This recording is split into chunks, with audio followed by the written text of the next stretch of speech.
कैसे आप इसको बंद कर देना। आप खुश हैं? क्यों खुश हैं आप लोग? तो इसका आज इसलिए खुश है क्योंकि आप खुदा की कलाम सुनने के लिए आए हैं, खुदा से बातें करने के लिए आए हैं, खुदा से मिलने के लिए आए हैं। आप चाहते हैं खुदा से बोले और कलाम करें। बहुत से लोग आज भी इस अहमियत से दूर हैं और आज वो अपनी अपनी बातों की फिक्र में है, ना कि मसीह। और जो मसीह की फिक्र करता, उससे प्यार करता है, वो उसके हुजूर आता और बरकत पाता है। हम बुलाए गए हैं आसमान की बादशाहत के लिए। हम बुलाए गए आसमान की बादशाहत के लिए। और खुदा के साथ मुलाकात नहीं करेंगे, हमें आसमान की बादशाहत का पता नहीं लगेगा, तो कैसे जाएंगे? खुदा के खादम यहाँ पर मौजूद है आपको राह दिखाने के लिए, क्योंकि राह और जिंदगी कौन है? यीशु। मेरा यीशु ही राह और जिंदगी है। मैं बड़ा खुश हूं कि आज पादी साहब ने एक स्पेशल इबादत का अरेंज किया है। वो खुश है क्योंकि वो रूहों को बचाने का वसीला है और एक बड़ा ताज हासिल करने को है जो आसमान पर है।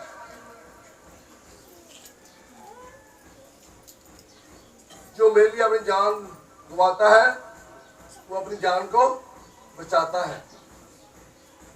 अपनी स्लीव उठा और मेरे पीछे। क्या मतलब है इसका? अरे भाई, ये ना समझे कि पादरी बिशप साहब बड़े आसान जिंदगी गुजारते हैं, बड़ी आसाइश में है। नहीं, देखिए अपनी सलीब उठा और अपनी खुदी से इनकार कर दे। सलीब उठाने के बाद क्या यीशु मसीह बड़े खुश थे, आराम में थे? नहीं, वो जख्मों से शराबूर पसीने में और लहू में भीगे हुए थे। दुख तकलीफ उठा रहे ताकि हम दुख और तकलीफ से बच जाए।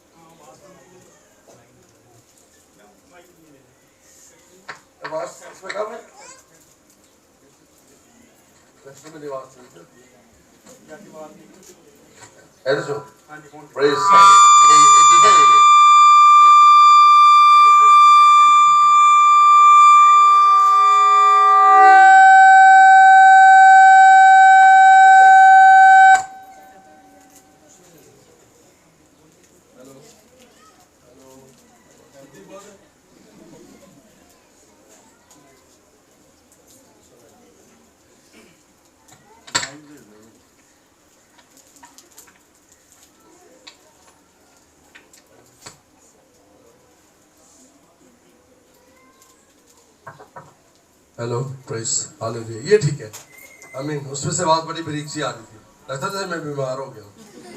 वो माइक ऐसे लग रहा था। Hallelujah, hallelujah, hallelujah. हाँ, वाह, खुदा का रूह आप में बसा हुआ है। आप खुदा के मक़दिस है और जहाँ पर खुदा का रूह है वहाँ आज़ादी है। आज़ादी का मतलब गलत नहीं लेना, उसी के साथ बात करने की आज़ादी है। पहले आप लोग खुदा के पास नहीं जा सकते थे, अपनी मुनाजात, अपनी दुआएं खुदा के हुजूर पहुंचा नहीं सकते थे, लेकिन आप मसीह ने अपनी कुर्बानी देकर, जान देकर हमें कीमत से खरीद कर आज़ाद कर दिया है ताकि हम डायरेक्ट खुदा से बात कर सकें, अपनी दुआएं खुदा के हुजूर पहुंचा सकें। आमीन। आज बात हो रही कि आज एक सेलिब्रेशन है। क्या मनाया जा रहा है यहाँ पर? आज क्या करने को? हर संडे जमा होते हो, ये तो अच्छी बात, लेकिन आज खास बात क्या है? बाहर में देखा है, देख भी पक रही है, खाना भी बन रहा है और सुना है कि और कोई प्रोग्राम होगा यहाँ पर मेरे इसके 15-20 मिनट के बाद। तो क्या बात है, आज क्यों खुश है आप लोग?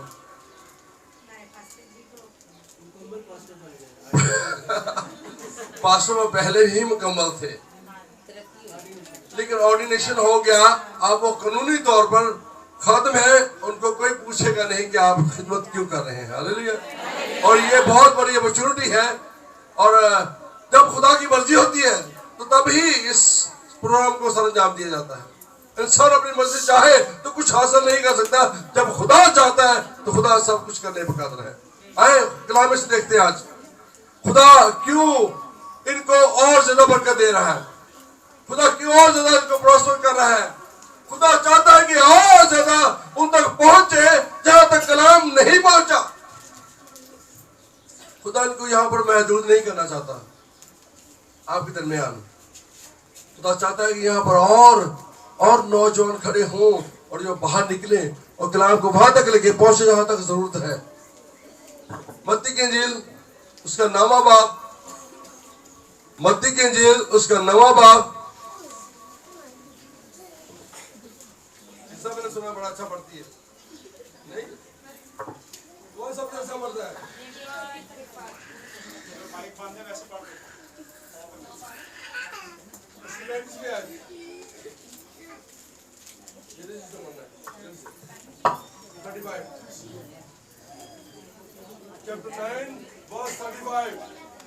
और यीशु सब शहरों और गांव में फिरता रहा और उनके इबादत खानों में तालीम देता और बादशाही की खुशखबरी की मनादी करता और हर तरह की बीमारी और हर तरह की कमजोरी दूर करता रहा। और जब उसने भीड़ को देखा तो उसको लोगों पर तरस आया, क्योंकि वो इन भेड़ों की मालिक जिनका चरवाहा ना हो, खस्ता हाल और परगंदा थे। तब उसने अपने शागिर्दों से कहा कि फसल तो बहुत है लेकिन मजदूर थोड़े हैं, बस फसल के मालिक की मिन्नत करो कि वो अपनी फसल काटने के लिए मजदूर भेज दे।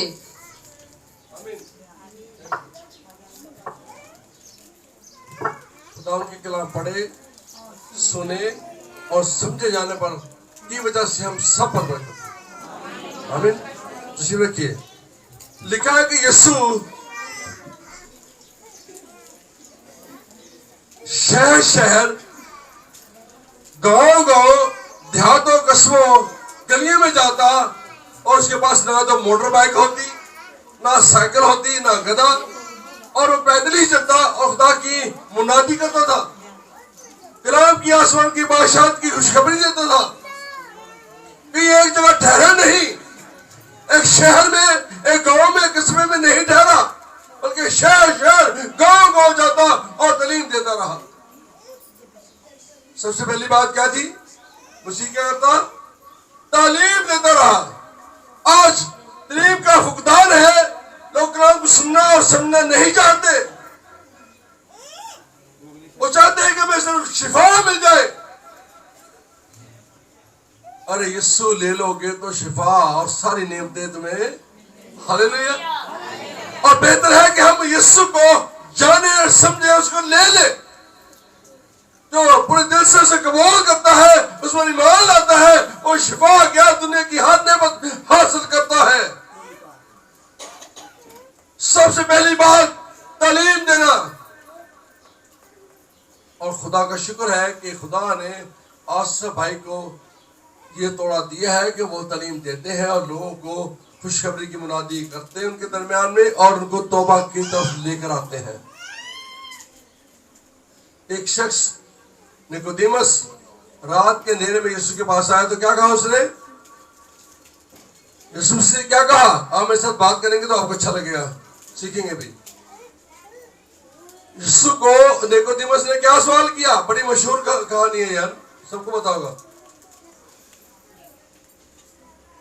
मैं क्या करूं कि निजात पाऊं? तो यीशु ने क्या कहा था? जो नए से पैदा ना होगा वो आसमान की बादशाहत में दाखिल दूर देख ना सकेगा। तो जरूरी है कि आसमान की बादशाहत में जाने के लिए, जिसके लिए जमीन पर यीशु मसीह आया, इंसान बनकर, फरिश्तों से छोटा बनकर, फरिश्तों से भी छोटा बनकर। कैसे? फरिश्ते बड़े बड़े काम करते, खुदा के हुजूर 24 घंटे खड़े रहते हैं और कदूस कदूस पुकारते रहते हैं, लेकिन उससे भी छोटा बनकर मेरे और आपके लिए मसीहा दुनिया में आया। अब आप कहेंगे फरिश्तों से कैसे छोटा हो गया? वो तो बादशाह है, वो तो खुदा का बेटा है। अरे भाई, फरिश्तों के पास ना तो खून है, ना गोश्त है, कुर्बानी जमीन पर आया ताकि वो अपने बदन को कुर्बान करके लहू बहा कर आपको कीमत से खरीद कर अलग करे, ताकि आप आसमान की बादशाहत में दाखिल हो सके। तालीम देता, लोगों की बीमारियां दूर करता और शिफा का काम जारी करता, और जब भूखे होते रात को तो उनको वो खाना भी खिलाता। और जब उसने निगाह की, देखा कि ऐसी बड़ी भीड़ है जो ऐसी है, उस भेड़ की मर्द है जिसको ज़िबा भी ना किया गया हो और उसकी खाल को उतार लिया गया हो। आप जिंदा हो और अपनी आपकी चमड़ी को छेदना शुरू किया जाए तो क्या होगा? आप गहरे दुख में, तकलीफ में होंगे, आपसे बर्दाश्त नहीं होगा, आप चीखेंगे, चिल्लाएंगे, आप मरने को होंगे। और खाल उतार के भेड़ को क्या करती जाए? मरने के लिए छोड़ दिया जाए। खस्ता हाल, बुरा हाल क्यों हुआ उसका परगंदा, जिसको कोई पूछने वाला नहीं है। एक राह के किनारे शख्स सखमों में चूर था और कोई पूछने वाला नहीं था, वो मरने को था। ऐसी भेड़ जिसको ज़िबा ना किया गया हो, उसकी खाल को उतार दिया गया हो और उसे मरने के लिए छोड़ दिया गया हो। बहुत से रहबर, काहिन, उस्ताद उसके पास से गुजर गए, मगर गरीब इंसान ने उसको पकड़ा और उसको उठाया और उसकी खबरगिरी की, उसके जख्मों को तेल लगाया, उसे सराय में छोड़ दिया। बहुत सारे नबी आए मगर हमें शिफा, आसमान की बादशाहत और निजात नहीं दे सके। वो भेड़ें जब मसीह पर ईमान नहीं लाई थी, वो सब की सब वो भीड़ दोज़ख में जाने को थी, आसमान की बादशाहत की वारिस ना थी। उनको देखकर मसीह को तरस आया और कहा, मालिक से मिन्नत करो, मजदूर भेजे। मालिक से मिन्नत करो, मजदूर भेजे, ऐसे खादम भेजे जो इनको तालीम दे और ये तौबा करे और ये भेड़ें बच जाए और आसमान की बादशाहत की वारिस बन जाए। वो सब इंसान अपनी शिकायत में थे, वो बड़ी भीड़ अपनी शिकायत में थी और आग और गंदम की झील को जाने को थी। वो उनके लिए एक मसीहा चाहिए था, ऐसे मजदूर जो उस फसल को काट सके, वो तालीम दे सके। और ऐसे खुदा ने एक और मजदूर को खड़ा किया है कि जो उनके पास जो खस्ता हाल है, जो मरने को है, जो दोज़ख में जाने को है, जो पुलिस के कब्जे में, जाओ उनको बचाओ और आसमान की बादशाहत के वारिस बनाओ। आज बल्कि आसिफ भाई पहले से ही ये काम कर रहे हैं, अब उनको ज्यादा करना पड़ेगा। क्या करना पड़ेगा?